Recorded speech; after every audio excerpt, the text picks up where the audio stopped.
Bismillahirrahmanirrahim. I am Dr. Amir and I am working as an associate professor in pediatric department of इसरा university. आज का जो मेरा topic है वो बच्चों की ग्रोथ के हवाले से है कि हमारे यहाँ जो सबसे ज़्यादा जो कॉमन प्रॉब्लम है कि बच्चों की ग्रोथ क्यों नहीं हो पा रही है, जिसकी वजह से पेरेंट्स भी कंसर्न रहते हैं। तो आज हम इस हवाले से डिस्कस करेंगे कि इसके बेसिक रीज़न क्या है। क्या ये सिर्फ किसी भी डिजीज़ या बीमारी की वजह से होता है कि जिसमें बच्चा बार बार बीमार होता है, या जो है वो इसमें पेरेंट्स का भी रोल है जिसकी वजह से बच्चों की ग्रोथ नहीं होती है। तो इस हवाले से जो मैंने एक टॉपिक जो चूज़ किया है कि क्यों ऐसा होता है, ख़ास तौर पे वो बच्चे जो पिकी ईटर्स होते हैं, जो चूज़ी होते हैं, वो बच्चे जो चूज़ी होते हैं डाइट के हवाले से, उनमें ये प्रॉब्लम ज़्यादा होती है, उनमें न्यूट्रिशनल डेफिशिएंसी ज़्यादा होती हैं। अब what is picky eaters? Picky eaters are defined as those who consume an inadequate variety of food through rejection of a substantial amount of foodstuffs that are both familiar and unfamiliar, or it is characterized by an unwillingness to eat familiar foods or to try new foods, as well as strong preferences. How picky eating affect the growth? जो बच्चे जो choosy eaters होते हैं उनकी growth क्यों नहीं होती है? हालांकि जो है वो अकॉर्डिंग टू पेरेंट्स के वो खा पी रहे हैं, लेकिन फिर भी इनकी ग्रोथ नहीं हो रही। और यही चीज़ समझने वाली है कि जब वो खा पी रहे हैं और बीमार भी नहीं है तो ग्रोथ क्यों नहीं हो रही है। तो इसका मतलब ये है कि बच्चे जो है वो डाइट ज़्यादा खा रहे हैं जिसकी वजह से इनकी ग्रोथ नहीं हो रही, जिसकी वजह से इनकी भूख या एपिटाइट ख़त्म हो जाती है। और जो है वो मदर या पेरेंट्स तो खुश हैं कि वो बच्चे खा रहे हैं, लेकिन जो है वो बच्चे टेक्निकली जो है वो जो कैलोरीज या जो है हम जो बैलेंस डाइट है वो पूरी नहीं मिल रही, जिसकी वजह से बच्चों की ग्रोथ नहीं हो रही है। बैलेंस डाइट का क्या मतलब? बैलेंस डाइट का मतलब ये है कि जो डाइट में कार्बोहाइड्रेट भी ज़रूरी है, प्रोटीन भी ज़रूरी है, फैट भी ज़रूरी है। तो किसी भी वजह से अगर इसमें अगर बैलेंस नहीं होगा तो फिर वो बच्चे जो है या तो जो है वो ओवरवेट भी हो सकते हैं, एक तो ये भी चीज़ हो सकती है। दूसरा जो है वो इसमें जो है वो बिलो द वेट भी हो सकते हैं एज के हिसाब से। Picky eating can lead to a higher risk of being underweight and having poor weight, और कन्वर्सली ऑफ बीइंग ओवरवेट। मतलब अंडरवेट भी हो सकते हैं पिकी ईटिंग की वजह से, चूजी ईटर्स बच्चों में अंडरवेट भी हो सकते हैं, और दूसरा ओवरवेट भी हो सकते हैं। This may be driven by poor dietary variety in childhood, with rejection of vegetables being a common finding. Now, what is a picky person? Very careful or too careful about choosing or accepting things. Fussy choosing. अच्छा, अब as कौन सी है जिसमें ये ज़्यादा ये problem पाई जाती है बच्चों में? Picky eating is often developmentally normal. Developmentally बिल्कुल सही होते हैं, इसमें कोई बीमारी दिमागी तौर पे बीमारी कोई होती है ना, इसके अलावा कोई क्रॉनिक या कोई पुरानी कोई डिजीज़ होती है। Children across the globe go through a picky eating phase from age about 2 to about 4 year. Basically ये एज स्टार्ट होती है 2 साल से, जहाँ से बच्चे जो है वो मोर पिकी ईटर्स होते हैं। अब क्यों ऐसा हो रहा है? क्योंकि यहाँ पे जो छोटे बच्चे होते हैं माँ बाप के लाडले बन जाते हैं, जिसकी वजह से ये प्रॉब्लम अराइज होती है। और माँ बाप जो है वो इस चीज़ को के लिए कंसर्न नहीं होते कि जो है वो बच्चा नहीं खा रहा है, वो इसी में ही खुश हैं कि वो बच्चा जो है वो अपनी मर्जी की चीज़ें खा रहा है, या समटाइम्स वो जो है वो नहीं खा रहा और ज़्यादा ध्यान इसकी जो है वो मोबाइल में या टीवी में ज़्यादा है, जिसकी वजह से ये प्रॉब्लम्स होती हैं। तो basically from about age 2 to about 4 years, जहाँ से ये प्रॉब्लम जो है वो शुरू होती है। Is picky eating a problem? Now picky eating begins to be a serious problem when kids are undernourished or eating so little that it severely limits their lives. We typically start seeing kids who struggle with picky eating when they are 7 or 8 years old.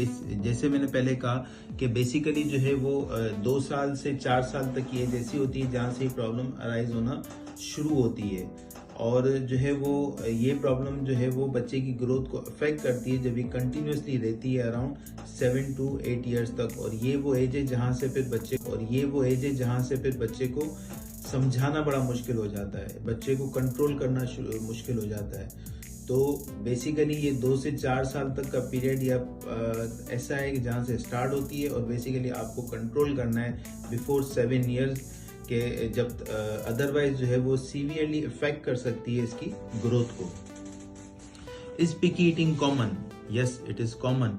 और ये common problem है हमारे घरों में कि बच्चे जो है वो जो नॉर्मल जो खाना है वो नहीं खाते। वो जो है वो बर्गर्स में ज़्यादा खुश हैं, फ्राइज़ में ज़्यादा खुश हैं, ख़ासतौर पे बाहर की चीज़ें, पिज़्ज़ा में ज़्यादा खुश हैं, लेकिन वो घर का खाना, रोटी वगैरह नहीं खा रहे।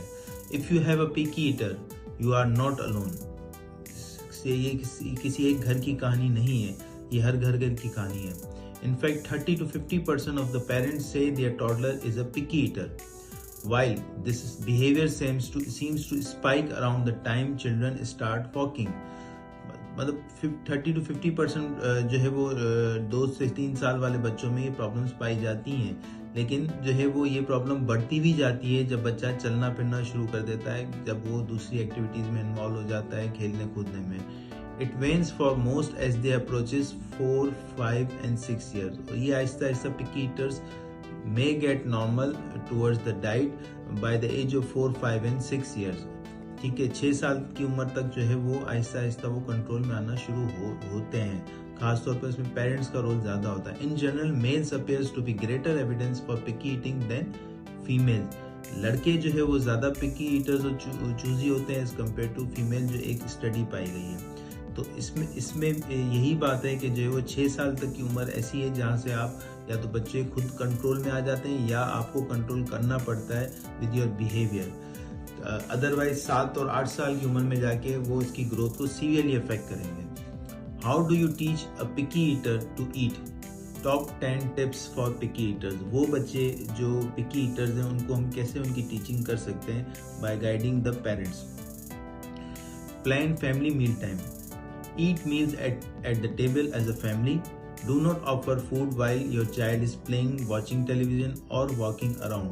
अब ये सबसे बड़ा सीरियस कंसर्न है कि जो छोटे बच्चे होते हैं, हम जो है वो उनको जैसे हम लोग सब घर वाले खाना खा रहे होते हैं तो मुझसे पहले ही जो है उनको खाना खिलाने बिठा देते हैं, और उस दौरान वो खाना भी खा रहे हैं ज़बरदस्ती और मोबाइल भी देख रहे हैं, टीवी भी देख रहे हैं, जिसकी वजह से इनकी डिस्ट्रैक्शन होती है, जिनकी वजह से इनको ये भी नहीं पता कि दूसरे घर वाले क्या खा रहे हैं, और इस वजह से इनकी जो है वो नॉर्मल डाइट की आदत ही नहीं होती, क्योंकि जो है वो ड्यूरिंग विद फैमिली जो है वो जब वो नहीं देखते कि उनके जो है वो एल्डर्स क्या खा पी रहे हैं। Be a role model. अब क्या तरीका है? उसका तरीका है कि बी अ रोल मॉडल। कैसे? Your child will eat better and be more willing to try new foods if they see others at the table eating the same foods.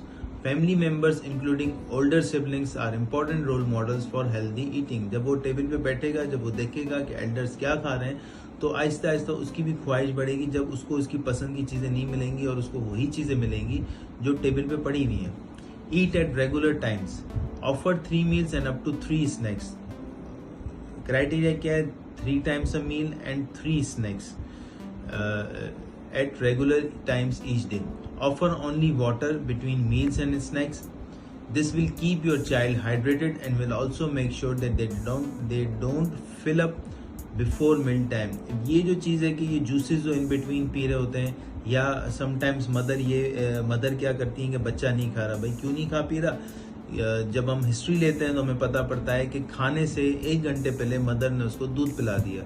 जब दूध पिला दिया तो उसकी जो है वो भूख ही खत्म हो जाती है। जब भूख खत्म होगी तो उसको खाने का दिल क्यों करेगा? इवन समटाइम जो इसकी अपनी पसंद की चीज़ें बच्चा वो भी नहीं खा रहा होता, या दूध पी लिया, या कोई चॉकलेट खिला दी, या कोई चिप्स खा ली बच्चे ने, जिसकी वजह से भूख खत्म हो जाती है। तो ये हमारे यहाँ कॉमन प्रॉब्लम्स हैं बीइंग अ पीडियाट्रिशियन।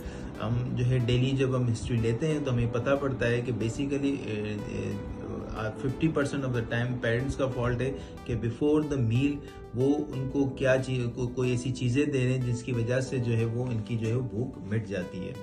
तो अवॉइड करना है ऐसी चीज़ें